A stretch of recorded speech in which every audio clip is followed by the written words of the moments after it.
Ladies and gentlemen, boys and girls, mothers and fathers, brothers and sisters, aunts and uncles and cousins, of course, and I prefer grandmothers and grandfathers in case you've been wondering, and baseball fans everywhere, also one of my personal preferences. Welcome to this edition of the Valley Baseball League's video podcast. Hello everybody, it is a Monday. Yeah, it's Monday. Typically Mondays are a day off in the Valley, and so as we're bringing you our 2020 Rewind season, one day a week, Monday, bet you figured that out already. We're going to bring you the video podcast. Today is a super special video podcast. Why? Because it's part 4 in our continuing series of Where Are They Now and What Are They Doing There? And I got to tell you, I don't know if this guy is more fascinating because he was the winning pitcher from the 2019 championship Charlottesville team, or because he's working on flying cars. What more do I need to say? Here's Erin Summers with our interview with Sam Crawford. Hope you enjoy this. Hey everyone, I'm Erin Summers. I am your Valley League baseball reporter, and I am so excited to be joined by Sam Crawford. He played in the Valley League just last season for Charlottesville, and now he is, as you can see, a member of the Georgia Tech baseball team. That's where he's been playing the last few seasons. We are so happy to catch up with him and see what he's up to. So Sam, what's been going on and where are you at right now? Well, there's not a lot of baseball going on, clearly. I've been interested in the Korean baseball league and KBO on ESPN recently, but I'm actually from Raleigh, North Carolina. So I've been home with my parents for the last, 2 months maybe. School's been online and everything. Kind of disappointed this would be right about the time when we would have been playing in the ACC Championship with Georgia Tech. And then we would have been getting into postseason play in the NCAA soon too. Obviously none of that's happening, but it's everyone in my family is safe and healthy, and that's about, I think, all we can ask for right now. It's definitely good to hear that everyone in your family is doing well. We wish that for everybody else as well. Couple things that you touched on there. First of all, the Korean Baseball League. I know it's been on TV. What have you liked about it? I haven't watched a ton of it just because it's so early, but I've seen plenty of highlights on Twitter and stuff. And it just looks like everyone's having a lot more fun than maybe they do in the MLB. You have all these. Everything seems to be either a home run or a strikeout, and the hitters are swinging everywhere, and the pitchers are doing all sorts of crazy stuff. I don't know. It's just it's a different kind of baseball, and it's really fun. It's been fun watching some of the different games, and it's funny for me listening to the play-by-play and color commentary because they don't know the players at all. For you, you mentioned that you would be playing in the ACC tournament right now. How much do you miss that experience? I was so looking forward to it. This would have been my first year actually playing in it, which would have been awesome. Even though this is my third spring at Georgia Tech, I hadn't had the opportunity to actually be active on the Georgia Tech roster until this year, and I was really excited. I mean, it was coming back to North Carolina. Even though it was a shame that it wasn't going to be in Durham this year. This was one of the first years the ACC Championship wasn't going to be in Durham in a while, but it was still going to be in Charlotte. I have some family there. It was going to be really fun. So it's a shame for sure. Something to look forward to next year, hopefully. Definitely. I know that you said you hadn't gotten a chance to play yet. You redshirted in 2018. You're redshirt sophomore now. What was it like getting on the field for the first time with Georgia Tech?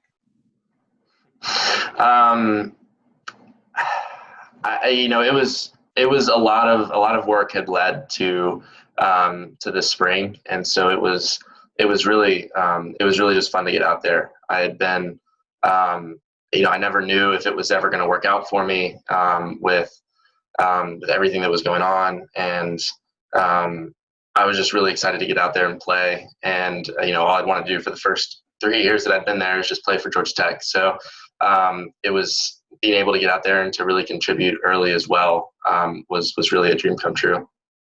Emotionally, how tough was it when they made the announcement that the season was going to be over this year?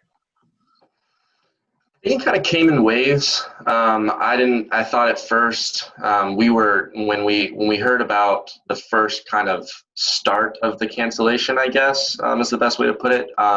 We were leaving for Florida State. Our first away series, first away ACC series of our season. Everything had been packed up. We were leaving, and they told us, no, you got to stay. And they eventually told us that the series was canceled and that there would be at least some sort of suspension of play for a month.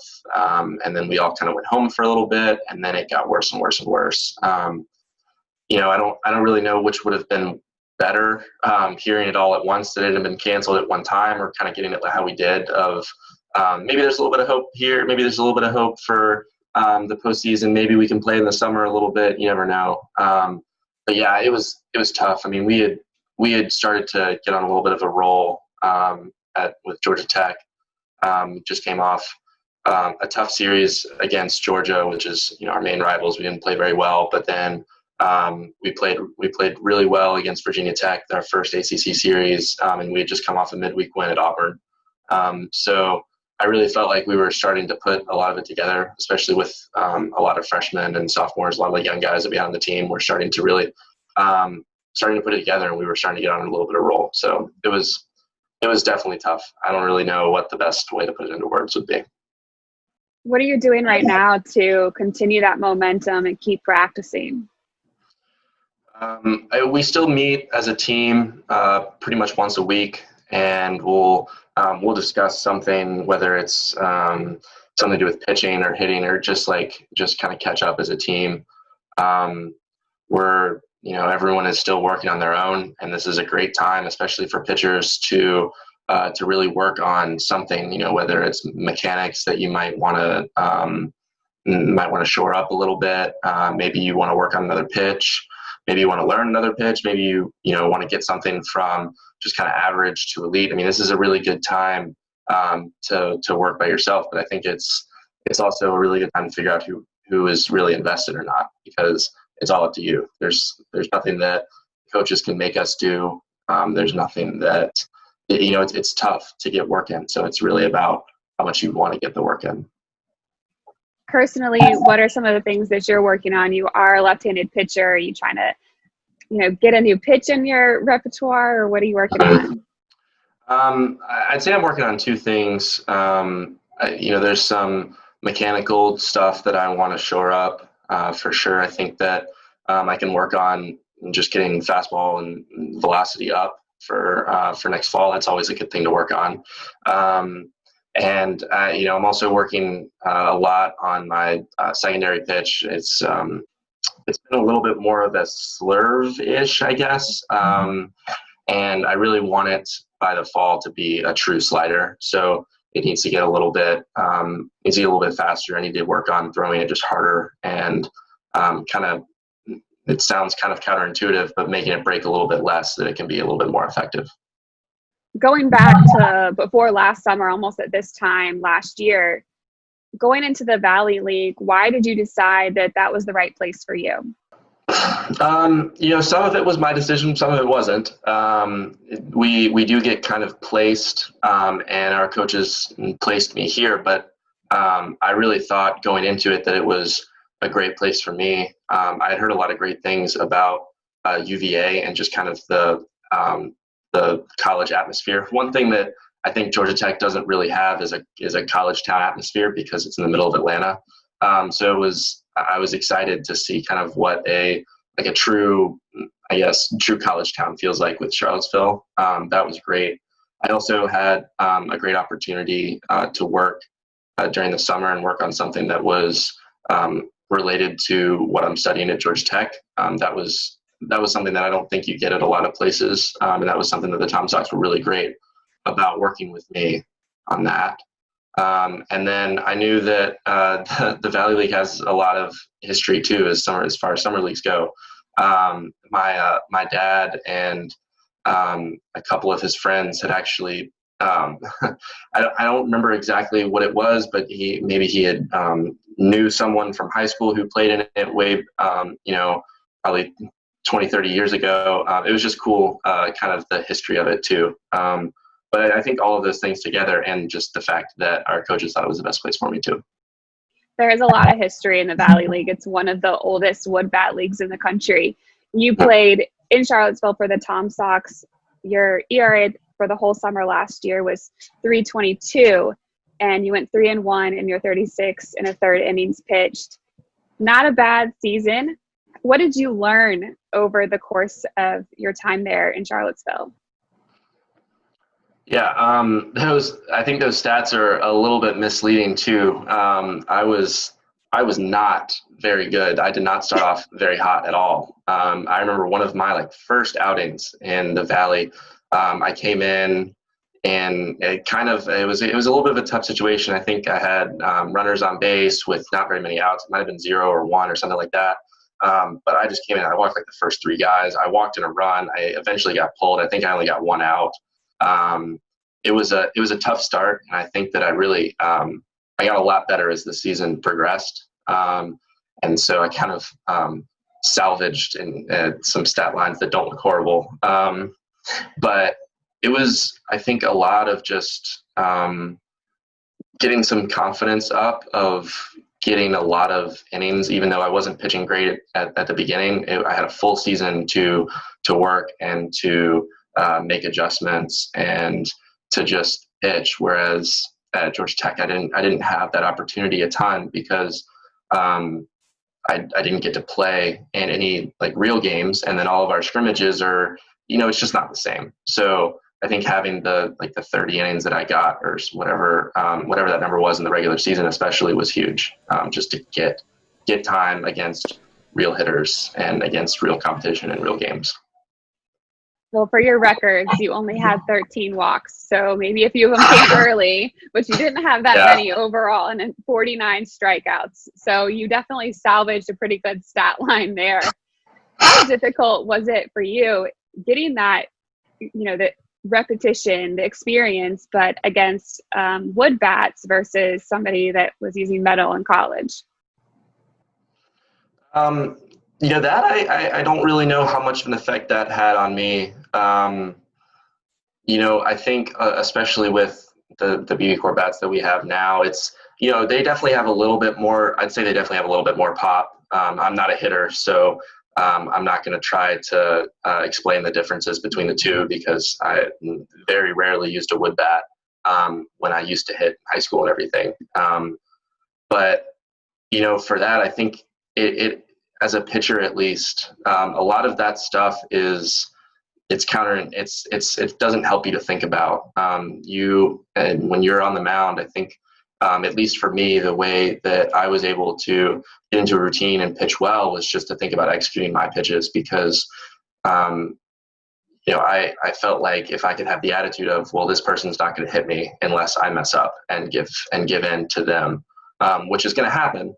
But, if you execute your pitches, then it's really hard on hitters. And I think that's true for most pitching. Advice for a pitcher in the Valley League to take advantage of their time the most over the summer? I think that the summer ball is usually seen as a grind for the summer. It's hot.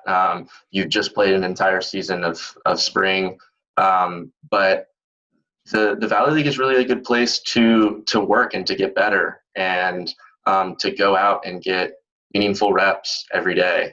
That's not something that I think is too common.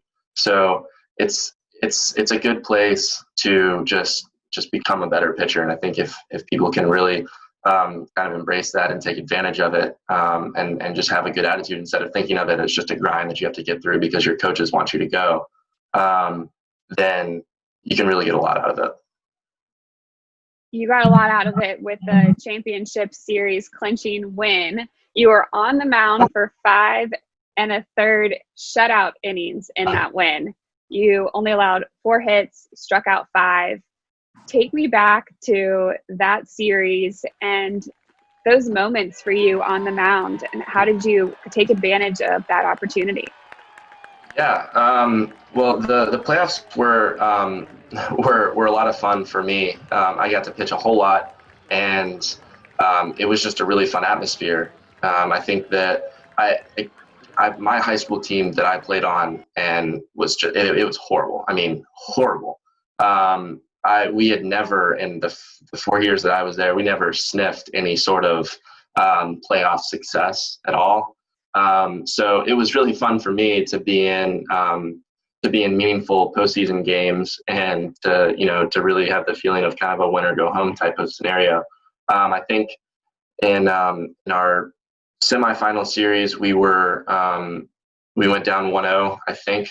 I don't remember. But I'm pretty sure we were down 1-0, and then we had to win 2 games in a row to make it. You weren't down 1-0, but you were down a lot. You guys came back and won. Okay, that's okay. You That's what I was rallied thinking. from a 5-run deficit in game 1. And Okay. Then, yeah. Okay, that sounds more like it. All right. But there was a lot of times when I thought that we weren't going to be moving on, especially in that series.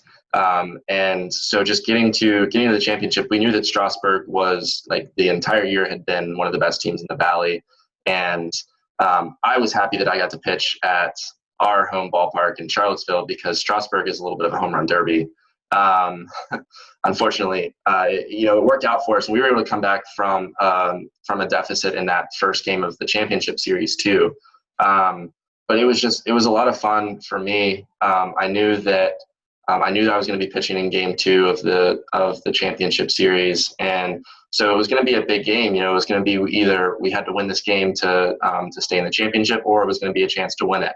And so either way, I knew that it was going to be some important innings, and I was really excited going into it. We knew that Carden was going to be our starter in game 2, and then I was going to come in, and hopefully him and I would be able to throw the entire game, and that's how it worked out. So it was, especially getting in the later innings, that was more than I had pitched in a while. I think I'd only pitched like 2 or 3 innings most of the time leading up to that game, but I felt good, and our coaches trusted me. So it was really great being able to be out there for 5 1/3 for sure.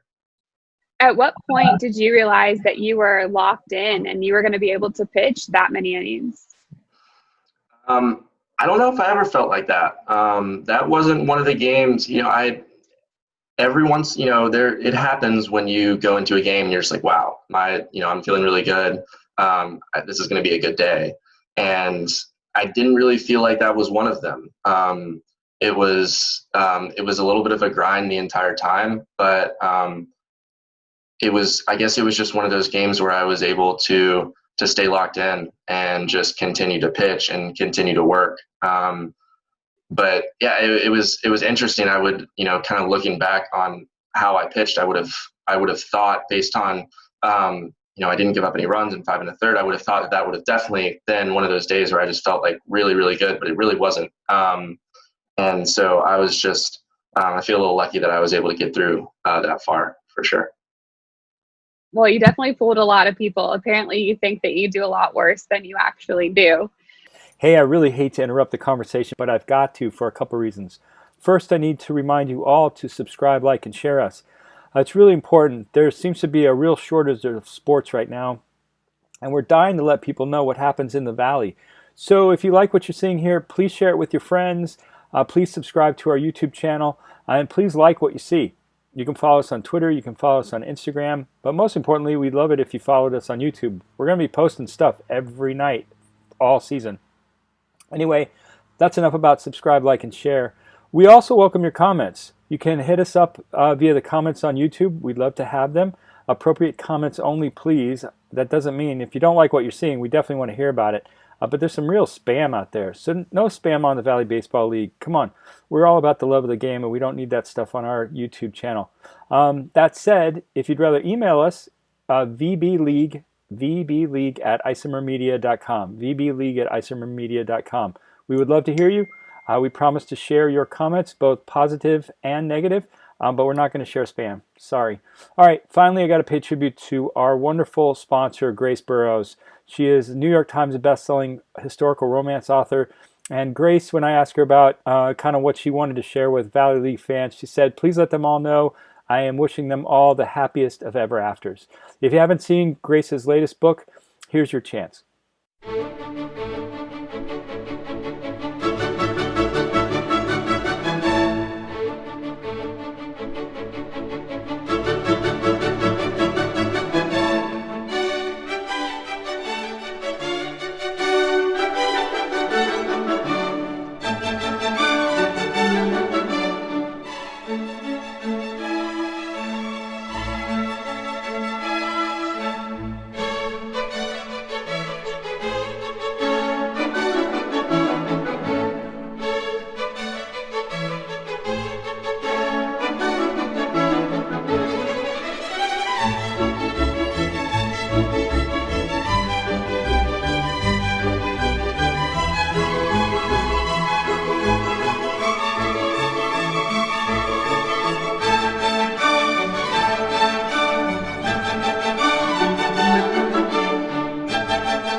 All right.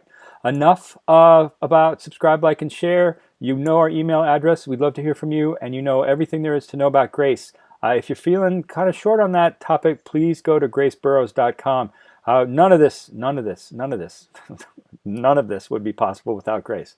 All right, now let's get back to the conversation. Another area that you mentioned that you enjoyed when you were in Charlottesville was an internship that you had.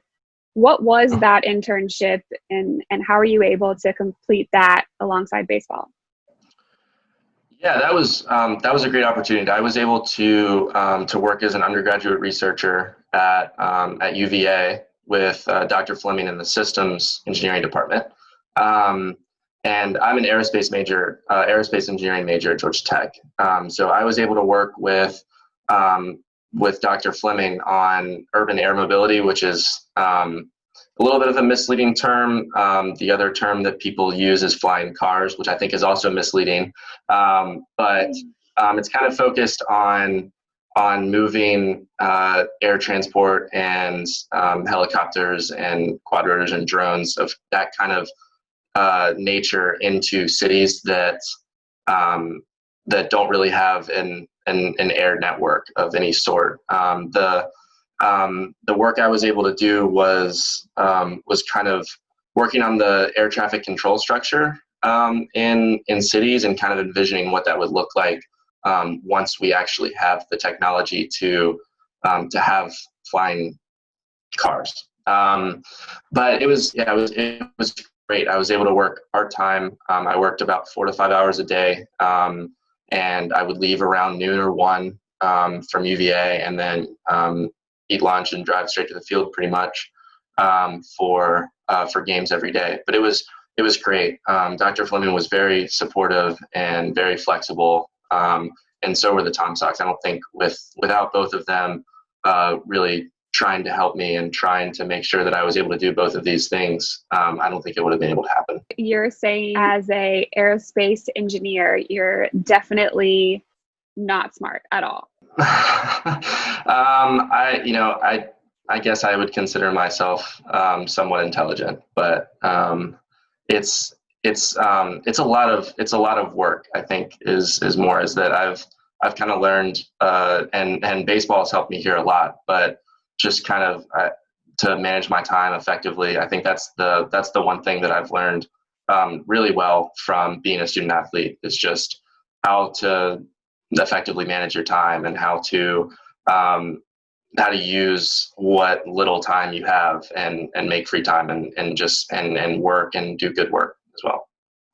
It sounds like you were able to do both and do very well with both baseball and the internship. While you were there, did you actually see any flying cars? No, that's in the future for sure. There are companies out there who have like prototypes, I guess, and who have designs and have tested them, but that's a lot of the actual flying cars and that kind of stuff is very conceptual. The problem is that if we waited until all of that technology is there and it's ready, then there'd be so much more work to do after they're ready to be able to integrate them into our lives. So there's a lot of behind the scenes work that has to go into getting getting the country ready, I guess, and getting the airspace around cities like Atlanta or New York or LA, and, places like that ready for this crazy invention, I guess, that's going to completely change lives. It's something that is going to take a lot of work before we can even see any kind of technology. I mean, we're just assuming that it's going to be there, which is, it's a weird thing to think about, but there's so much other work that has to be done in conjunction with the people actually designing the planes. Yeah. Right. You mentioned the infrastructure that needs to be there. Definitely. What specifically did you work on a daily basis? Is there an example of something that maybe us normal people would understand? So a lot of what I did was just reading. So I went through and tried to get an idea of what has already been researched by other universities, other companies, and stuff like that, just to get the lab at UVA kind of a baseline for where what we should look into. There's so much. Even though this is a new field, there is so much research and there's so many people devoted to doing a lot of work on this, that we want to make sure that we're not behind what someone else has done, and we're not doing the same thing that someone else is doing. So a lot of my work and a lot of undergraduate work is kind of setting up the professors and the graduate students to really do a lot of groundbreaking stuff. Yes. Sure. What are you going to be doing this summer?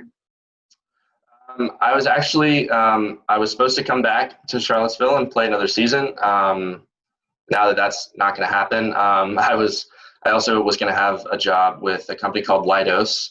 They have an office in Charlottesville, but it's a really big company. I think they're kind of involved in software solutions and like technology kind of stuff for just about everything. And I'll be working online, kind of virtually from Raleigh. And maybe once the stay-at-home order is lifted and kind of stuff like that, if things kind of get back to normal at some point, then maybe I'll go up to Charlottesville and just work. I don't really know yet. But I honestly don't know what I'll be doing, but I'm just happy that I have an internship and I have a job for the summer, because I think I would go crazy given 4 months of just nothing. Yeah, it's definitely a different time period for everybody, but it sounds like you're staying busy. You're working on some things baseball wise, and you're working on your future career.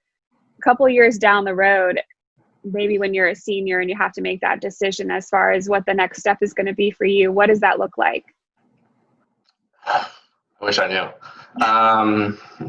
It's a good decision to have, for sure, but that's not going to make it any easier. I think just kind of talking with my coaches at Georgia Tech, that come next year, if I have another good season and continue to work, then I think I'll have the opportunity to play professionally if I want to. I don't know.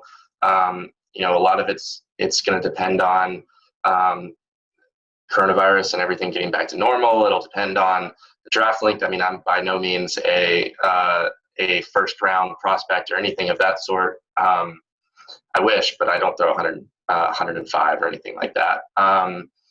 But it's an opportunity that I think I might get, and it's going to be tough for me to decide, because I think I'll also have some pretty great opportunities graduating from Georgia Tech too in the engineering field. So I guess I wish I knew. It's going to be an interesting couple of years for me, for sure. Your education sounds like it's always been a priority. Is that something that you're going to continue to get and make sure you graduate regardless of what happens with your baseball career? Yeah, for sure. I'm on track to graduate next spring, and I don't see that changing. So there's definitely no way that professional baseball would get in the way of that. But I didn't go to Georgia Tech for baseball. I wasn't recruited to Georgia Tech to play baseball. I'm not on scholarship or anything like that. I went to Georgia Tech because of how great of a school it was. And being able to play baseball has just been an extra awesome and really fun and meaningful second hobby. It's not a hobby. It's a lot more than a hobby, of course, but it was definitely secondary. I definitely went to Georgia Tech because of how good of a school it was. Well, I want to congratulate you on all the success that you've had in both areas, with the championship win last season with Charlottesville Tom Sox, and the work that you've been doing at Georgia Tech and making sure that you're staying busy, even though most of us don't have a lot going on right now. It sounds awesome. Is there anything else that you want to add about your time in the Valley League and what you've enjoyed with playing there, or maybe hopes of getting back there? It was a great place to play, and I really enjoyed Charlottesville, and I can't thank Mike and Jeff enough for giving me the opportunity to play there. I'm definitely not the same person that I was before coming there, and I think it helped my baseball career a lot, and it certainly didn't hurt my academics at all either. But I'm also, even though there's no season and I'm sad about not being able to play summer ball, it is great that we get to be the 2-year champions instead of just 1 year. So I think that gives the Tom Sox 3 championships in the past 4 years instead of just 2 out of the last 3. So, you hate to see it, but I guess we're a dynasty. I don't know. That's an amazing point. I never thought about it this way, but I guess you are the reigning champion, so it kind of goes through 2020 as well. Yeah, no, totally. I mean, it covers 2 years. I think we'll have to find some rings somehow. There you go. That could be another project for you this summer. Might be too much at that point. Never know. Well, thank you so much for taking the time. I guess 2-year champion here with the Tom Sox. I appreciate it. Absolutely. And enjoy the rest of the summer. All right. Thanks for having me. Yeah, well, you've heard it here. You heard it here maybe first. Again, I still don't know which part of this guy is more fascinating, Mr. Sam Crawford, the flying car guru, or Mr. Sam Crawford, that man with that wicked changeup. Or maybe it's a fastball. Or maybe it's, I'll let you figure it out. Anyway, we hope you've enjoyed this, our 4th part of Where Are They Now and What Are They Doing here. I want to tell you that Game Day 10 is our next event in the Valley Baseball League schedule. And the theme is Craziness in the Valley. That's right. I haven't had a chance to put my calculator to this, but I think in the games that took place in the next 2 days worth of Valley League baseball, there was something like at least over 100 runs that were scored, and it might even be closer to 150. They unleashed the can of, well, I'll let you figure that out after you watch the game tomorrow night. Anyway, thank you for joining us tonight. A warm thank you to Sam Crawford for his time and for Erin Summers for her efforts here. Again, if you've got any questions or any thoughts, we want to hear from you. That's VBL League at isomermedia.com. Let us know what you're thinking. And don't forget to like, share, and subscribe. We have a mission here. We are trying to share the magic of the Valley Baseball League with anyone who will listen. And right now there's not much baseball happening, so there should be a lot of people listening. Help us reach them. All right, for the teams in this league and the league itself, I'm Graham Knight. Grateful to you for your time, and I'm going to end this with the same wish I've done all season long. I wish you a speedy return to the baseball diamond, and I wish you all perfect health. Have a good night. We'll see you tomorrow night for Valley Baseball League's Game Day 10 as we continue our 2020 Rewind season. Thanks again, everybody. Good night.